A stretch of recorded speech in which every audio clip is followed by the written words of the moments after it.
Hare Krishna. The last Shloka from the 7th chapter, Knowledge of the Absolute.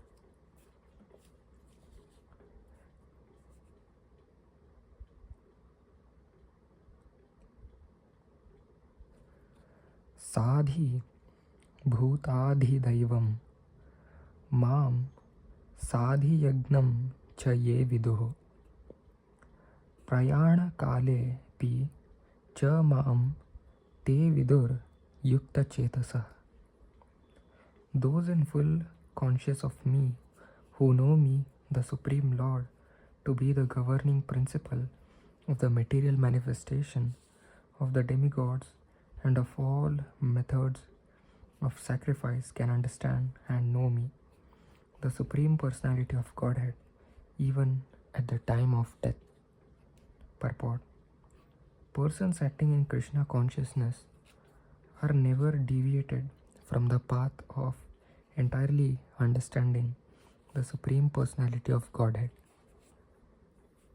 In the transcendental association of Krishna consciousness, one can understand how the Supreme Lord is the governing principle of the material manifestation and even of the demigods.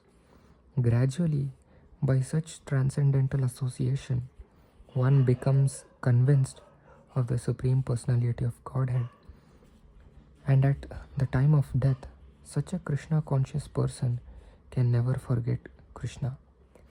Naturally, he is thus promoted to the planet of the Supreme Lord, Goloka Vrindavana.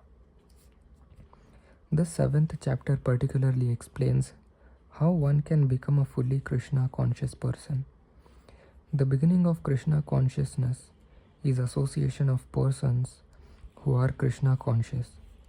Such association is spiritual and puts one directly in touch with the Supreme Lord, and by His grace, one can understand Krishna to be the Supreme Personality of Godhead.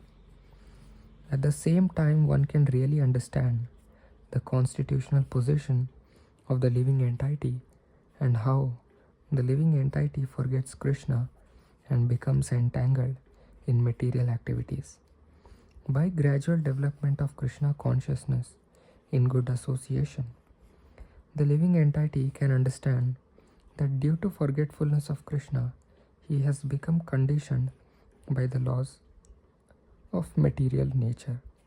He can also understand that this human form of life is an opportunity to regain Krishna consciousness, and that it should be fully utilized to attain the causeless mercy of the Supreme Lord. Many subjects have been discussed in this chapter: the man in distress, the inquisitive man, the man in want of material necessities, knowledge of Brahman, knowledge of Paramatma, liberation from birth, death and diseases, and worship of the Supreme Lord. However, he who is actually elevated in Krishna consciousness does not care for the different processes.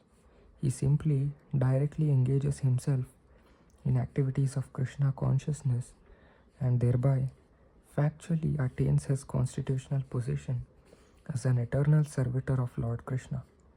In such a situation, he takes pleasure in hearing and glorifying the Supreme Lord in pure devotional service. He is convinced that by his doing so, all his objectives will be fulfilled. This determined faith is called Dhridavrata, and it is beginning of Bhakti Yoga or transcendental loving service. That is the verdict of all scriptures. This 7th chapter of the Bhagavad Gita is the substance of that conviction. Thus end the Bhakti Vedanta purports to the 7th chapter of the Srimad Bhagavad Gita in the matter of knowledge of the Absolute. Hare Krishna.